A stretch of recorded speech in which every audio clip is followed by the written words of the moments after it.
Welcome to Not Milk Never Milk. Subscribe if you're lactose intolerant.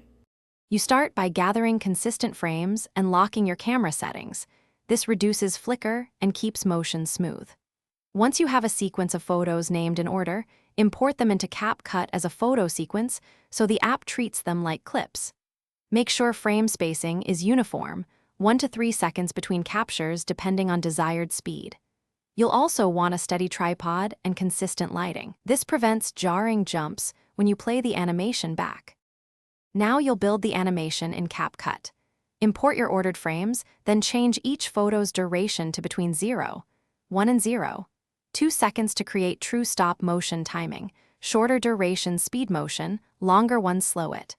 Once done, enable snapping and zoom the timeline to fine-tune alignment.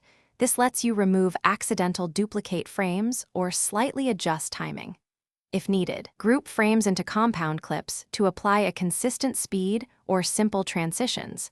This simplifies editing when you want to tweak motion globally. Finish by refining exposure and motion to polish the sequence. You can add small brightness or curve keyframes to smooth flicker and apply gentle stabilization if the camera shifted. Once satisfied, export at 24-30 frames per second and choose H. 264 for a balance of quality and file size.